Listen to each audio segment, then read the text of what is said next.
వి gold trusted gold buyers తాకట్టులో ఉన్న బంగారాన్ని విడిపించి ఈ రోజు ఉన్న మార్కెట్ ధరకే కొనబడును. మరిన్ని వివరాలకు సంప్రదించండి 7771077720. దేవరాపల్లి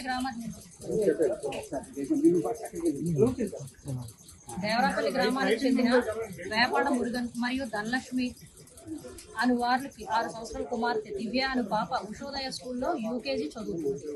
ఈ దివ్య అనే పాపను అదే గ్రామానికి చెందినటువంటి గుణశేఖర్ అనే వ్యక్తి కుటుంబ కలహాల కారణంగా కక్ష తీర్చుకునే ఉద్దేశంతో అతి కిరాతకంగా బీరు బాటిల్తో ఆ పాప యొక్క పేకను కోసి దేవరాపల్లి బిల్లలమెట్ట వద్దకు తీసుకుని వెళ్ళి అతి కిరాతకంగా ఆ పాపను హత్య చేసినందుకు గాను ఆ హత్యను అడిషనల్ పీపీ గారైన శ్రీ ఉప్పిన వెంకటరావు గారు తన వాగ్దాటితో విచారణలో హత్యను నిరూపించగా ఈ చోడవరం కోర్టు చరిత్రలోనే మొట్టమొదటిసారిగా సదరు గుణశేఖర్కు కోర్టు వారు ఉరిశిక్షణ విధించారు. ఇది ఎంతో హర్షించదగినటువంటి విషయం. మరి సమాజానికి కోర్టులపై నమ్మకం కలగడానికి ఈ తీర్పు ఎంతో దోహదం చేస్తుందని మేము భావిస్తున్నాం. నా పేరు సూర్యనారాయణ అండి. చోడవరం బార్ స్టేషన్లో నేను అడ్వకేట్గా గత 22 సంవత్సరాలుగా నేను న్యాయవాదిగా ప్రాక్టీస్ చేస్తున్నాను. మరి ఈరోజు జరిగినటువంటి దేవరాపల్లి పోలీస్ స్టేషన్ వారు రిజిస్టర్ చేసినటువంటి కేసులో ఈరోజు Chodavaram 9th additional district judge గారు మరణశిక్ష విధించడం అనేది జరిగింది.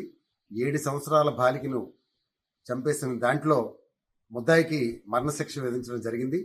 చోడవరం కోర్టు కట్టి సుమారు 100 సంవత్సరాల బ్రిటిష్ కాలం నాడు కట్టినటువంటి కోర్టు ఎంతవరకు ఎన్నో తీర్పులు వచ్చినప్పటికీ కూడా మరణశిక్ష విధించడం అనేది తీర్పు మొట్టమొదటిగా వచ్చింది. ఈ చోడవరం జిల్లా కోర్టులో పబ్లిక్ ప్రాసిక్యూటర్గా వ్యవహరించినటువంటి ఉప్పిన వెంకటరావు గారు దీన్ని కేసు ప్రాసిక్యూషన్ వైపు వాదించడం జరిగింది. మరి అందులో 9th అడిషనల్ డిస్ట్రిక్ట్ జడ్జి గారు రత్నకుమార్ గారు మరణశిక్ష విధించారు. మరి ఈ యొక్క తీర్పుని ఈ భారతదేశంలో ఉన్నటువంటి మహిళా సంఘాలు కానీ ఈరోజు ఒక మహిళ చిన్న పిల్లను అతి క్రూరంగా అది ఫ్యామిలీ డిస్ప్యూట్స్ అవనివ్వండి, మరోటవనివ్వండి, అలాగా ఒక చిన్న పిల్లని ఒక రాయి కొట్టే కూలీతాలిక కూతురు, ఒక పేదవాడు కూతురండి.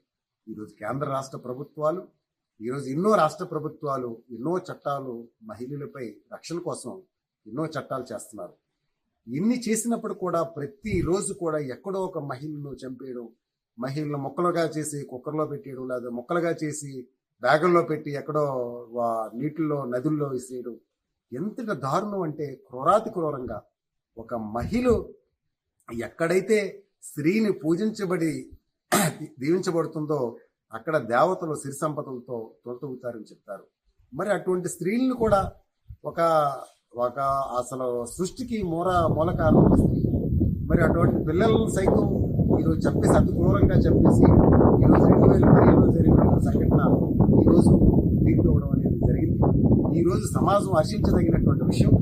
ఈరోజు కేంద్ర రాష్ట్ర ప్రభుత్వాలు వీటిపై ఇంకా చట్టాలు కఠినంగా వ్యవహరించి తొందరగా ఫాస్ట్ ట్రాక్ కోర్ట్స్ ఏర్పాటు చేసి ఈరోజు ఎర్లీగా 1 సంవత్సరం 2 సంవత్సరాల లోపలే శిక్ష విధించే విధంగా ఉంటే సమాజంలో ఏ ఒక్కడూ కూడా ఈరోజు ఎటువంటి నేరం చేయడానికి కూడా వెన్నులో దడ పుట్టించే విధంగా ఇటువంటి తీర్పులు ఉండడం చాలా హర్షించదగినటువంటి విషయం.